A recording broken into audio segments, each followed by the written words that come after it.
নমস্কার বন্ধুরা, আজকে নিয়ে এসেছি ধাবা স্টাইলের মাটন। ধাবা স্টাইলের মাটন তৈরি করতে যা যা উপকরণ লাগবে আমি সব রেডি করে রেখেছি।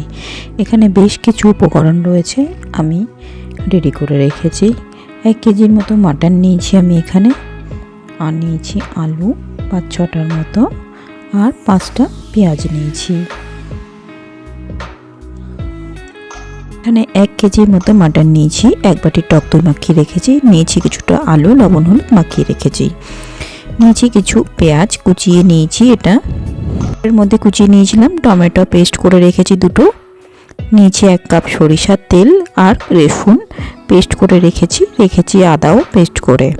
এখানে নিয়েছি কাঁচা লঙ্কা কিছুটা পরিমাণে পেস্ট, ঘি 2 চামচ, পরিমাণ মতো লবণ, এখানে নিয়েছি 2 চামচ কাশ্মীরি লঙ্কার গুঁড়ো, আর গোটা গরম মশলা নিয়েছি সাজিরে 1 চামচ, এখানে জায়ফল আর জয়িত্রী নিয়েছি,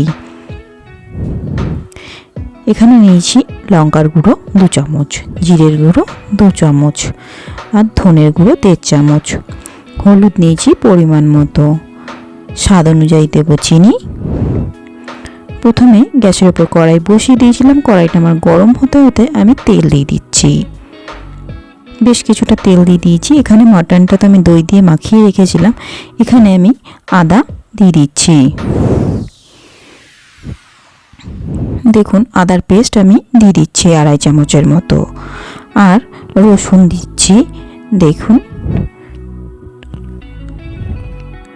2 চামচের মতো রসুন দিয়ে দিচ্ছি। এখানে নিয়েছিলাম কাশ্মীরি লঙ্কার গুঁড়োটা আমি অ্যাড করে দিলাম, দিয়ে ভালো করে এটাকে আমি মাখিয়ে নিচ্ছি। হাত দিয়ে মাখালে খুবই ভালো হবে, দেখুন হাত দিয়ে আমি মাখিয়ে নিচ্ছি। এটাকে আমি আধা ঘন্টার জন্য রেখে দিচ্ছি। এরপর আমি ওই তেল গরম হতে হতে আলুগুলো দিয়ে দিয়েছিলাম তেলে, আলুগুলো ভেজে নিচ্ছি।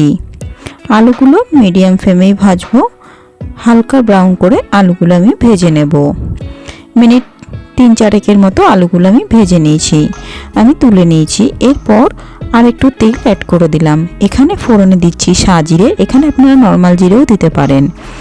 এখানে আমি দিচ্ছি গোটা গরম মশলা ফোড়নে, আর সাজিরে দিয়ে তো দিয়েছি ফোড়নের জন্য, এখানে দিয়েছি জায়ফল আর জয়িত্রী।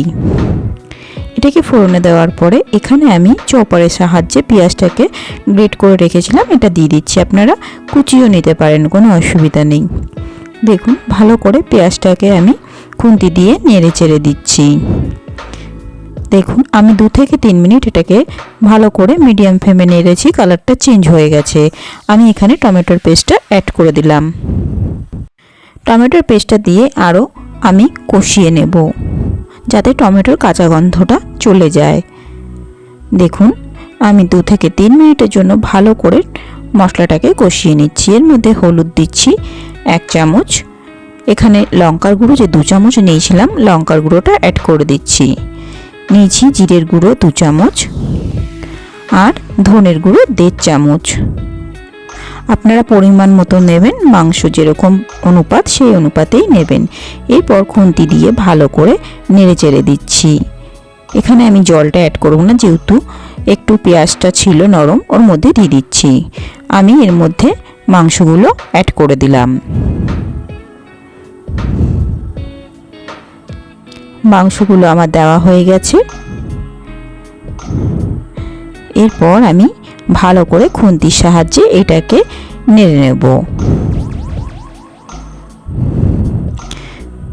দেখুন মাংসটাকে ভালো করে নেড়ে চেড়ে নিচ্ছি, এটা একটু হাই ফ্লেমে দিয়ে করতে হবে, এটা মিডিয়াম ফ্লেমে বা লো ফ্লেমে দিলে মাংস থেকে জল বেরিয়ে আসবে। এটা হাই ফ্লেমে দিয়ে মাংসটাকে ভালো করে নেড়ে চেড়ে কষিয়ে নেব, প্রায় 10 থেকে 15 মিনিটের জন্যই মাংসটাকে কষিয়ে নিচ্ছি। দেখুন এর মধ্যে এখন আমি লবণ অ্যাড করছি, লবণটা পরে অ্যাড করলাম এই কারণেই, না হলে মাংস থেকে জল বেরোবে। এরপর ভালো করে নেড়ে চেড়ে দিচ্ছি। দেখুন প্রায় আমার কষানো হয়ে এসছে, আরও মিনিট 5 মতো আমি কষিয়ে নেব। খুন্তি দিয়ে অনবরত একটু নেড়েচেড়ে দিতে হবে, না হলে নিচ থেকে লেগে যাবে।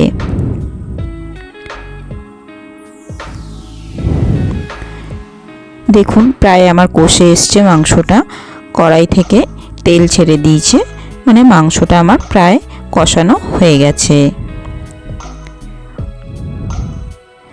একটু ঘন ঘন করে খুন্তি দিয়ে নেড়ে চেড়ে দিতে হবে। এরপর আমি এর মধ্যে 2 চামচের মতো ঘি অ্যাড করে দিচ্ছি। ঘিটা দেওয়ার কারণ মাংস থেকে যে একটা গন্ধ থাকে সেই গন্ধটা আর বেরোবে না। দেখুন খুন্তি দিয়ে ভালো করে আমি ঘি দেওয়ার পরে নেড়ে চেড়ে আর একটু কষিয়ে নিচ্ছি।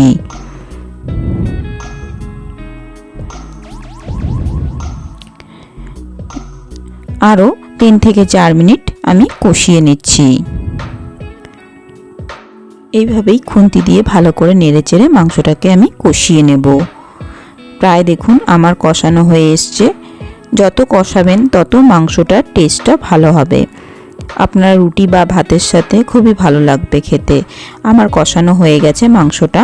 এরপরে আমি কুকারের ওপরে দিয়ে দিয়েছি মাংসটা ঢেলে, আর গরম জল করে রেখেছিলাম, এটা গরম জল পরিমাণ মতো দিচ্ছি। মাংসটা সমান সমান গরম জল দিতে হবে, ঝোলটা বেশিও হবে না কমও হবে না, পরিমাণ মতো হবে। দেখুন খুন্তি দিয়ে ভালো করে একটু নেড়েচেড়ে দিচ্ছি। দেওয়ার পরে আমি এখানে দেখুন ঢাকনা দিয়ে ঢেকে দেব। এখানে আমি 5খানা সিটি হতে গ্যাসে বসিয়ে দিয়েছি। 5টা সিটি হওয়ার পরে আমি হাওয়াটা পাস হয়ে যাওয়ার পরে আমি ঢাকনাটা খুলে নিয়েছি। এর মধ্যে স্বাদ অনুযায়ী চিনি অ্যাড করছি, আর এখানে কাঁচা লঙ্কাটার পেস্টটা দিয়ে দিচ্ছি। ঝাল যেরকম আপনারা খাবেন সেই হিসেবে ঝালটা করবেন। এরপর আমি খুন্তি দিয়ে ভালো করে নেড়েচেড়ে দিচ্ছি।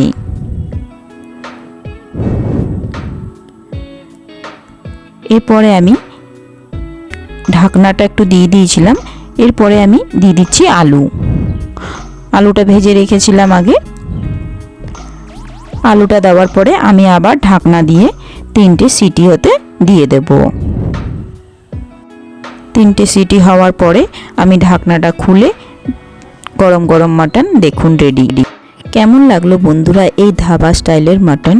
আপনারা বাড়িতে বানিয়ে পরিবেশন করে দেখুন। ভালো লাগলে বন্ধুরা লাইক শেয়ার সাবস্ক্রাইব করতে একদমই ভুলবেন না।